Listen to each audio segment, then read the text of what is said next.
राधे कृष्ण आप सभी को। कार्तिक मास महात्म्य अध्याय 27। इस प्रकार वह राक्षस और पिशाचिनी दोनों घूमते फिरते नर्मदा नदी के किनारे एक वट वृक्ष के नीचे आकर ठहरे। उस वट वृक्ष पर गुरु का निंदक एक ब्रह्म राक्षस रहता था। उन दोनों को वहां पर आया हुआ देखकर वह कहने लगा कि अरे तुम कौन हो और किस पाप से इस दशा को प्राप्त हुए हो।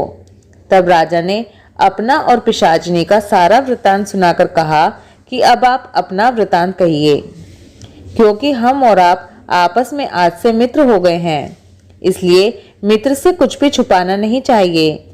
जो मित्र से छल कपट करता है वह पाप का भागी होता है। इसलिए अब आप भी अपना संपूर्ण वृतांत हमें सुनाइए।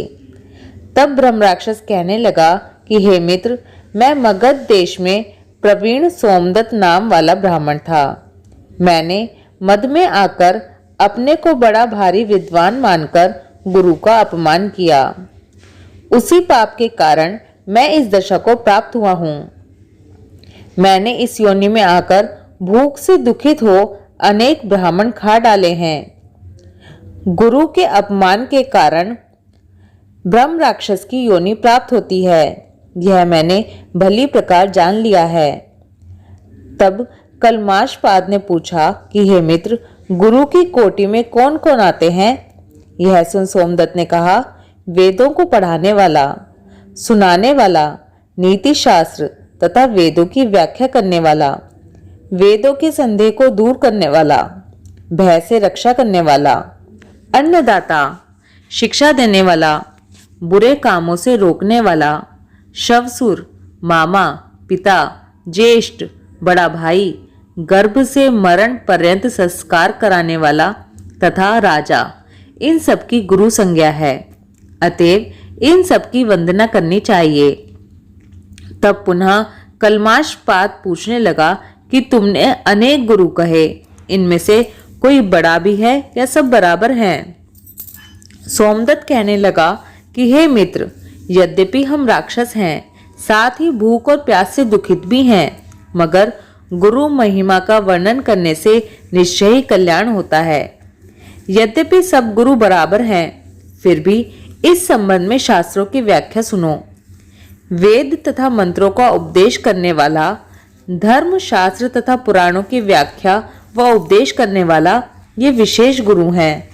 इनमें से प्रमुख गुरु वह है जो देव पूजन कराए, देव पूजा का फल बतलाए या गुप्त मंत्र का उपदेश दे। हमने गौतम ऋषि से धर्म, अर्थ, काम और मोक्ष के देने वाले सब पुराण सुने हैं। एक समय मैं महादेव जी का पूजन कर रहा था। उसी समय श्री गौतम जी वहां पर आ गए। मैंने खड़े होकर उनको प्रणाम नहीं किया, बल्कि पूजा में ही लगा रहा। तब महादेव जी ने हमको गुरु का अपमान करने के दोष में ब्रह्म राक्षस बना दिया। उसी पाप के कारण मेरा अंतःकरण जला जाता है। ना जाने इस दुख से कब मुक्ति मिलेगी। सूत जी कहते हैं, हे ऋषियों, इस प्रकार गुरु महिमा का वर्णन करने से उनके सब पाप नष्ट हो गए। इतने में उन्होंने दूर से आते हुए गर्ग मुनि को देखा तो दोनों राक्षस तथा पिशाचिनी अपने दोनों हाथ उठाकर उनकी ओर भागे कि हमारा भोजन आ गया। परंतु फिर गर्ग जी के कहे हुए वचनों को याद करके उनके निकट ना जाकर दूर से ही पिशाचिनी कहने लगी, हे महात्मन, आपको नमस्कार है। हमने कितने ही ब्राह्मण खा डाले हैं, परंतु आप महादेव जी के नाम से युक्त तथा सुरक्षित हैं। तब गर्ग मुनि ने तुलसी दल युक्त गंगा जल से उनका अभिषेक किया। अभिषेक होते ही वे राक्षस देह से मुक्त होकर देवरूप हो गए।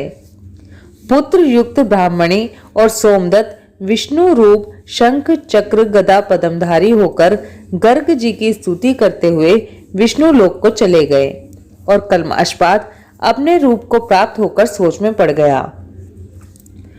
उसको इस प्रकार सोच में पड़े देखकर गुप्त रूप सरस्वती बोली कि हे राजन, तुम सोच में मत पड़ो। राज्य सुख भोगने के बाद अंत में तुम भी विष्णु लोक को प्राप्त हो जाओगे। इन वचनों को सुनकर राजा आनंदित हो गया। तत्पश्चात उसने अपने गुरु का स्मरण किया और गर्ग ऋषि को प्रणाम करके श्री गंगा की स्तुति की। फिर विष्णु का स्मरण करता हुआ काशी को चला गया। 6 मास तक काशी जी, गंगा और विश्वेश्वर महादेव के दर्शन करता हुआ अति आनंद के साथ अपने राज्य में आया। तब गुरुजी ने उसका अभिषेक किया।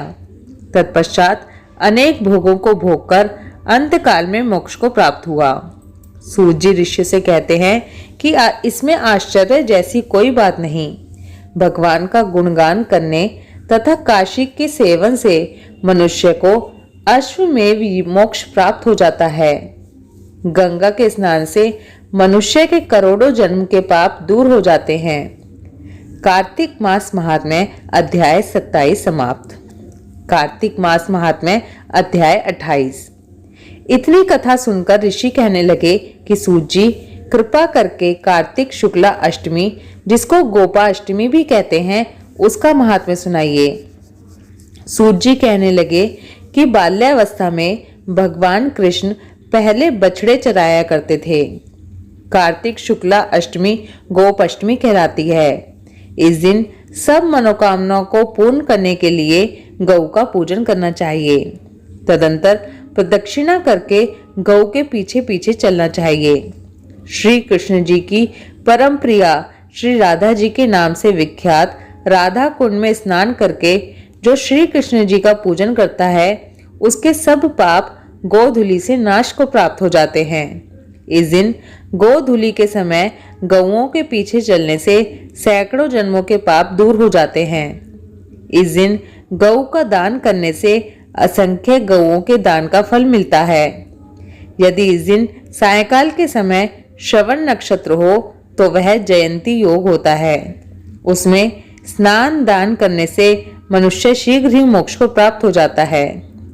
कार्तिक मास महात्म्य अध्याय 28 समाप्त। ओम नमो भगवते वासुदेवाय नमः। राधे कृष्णा।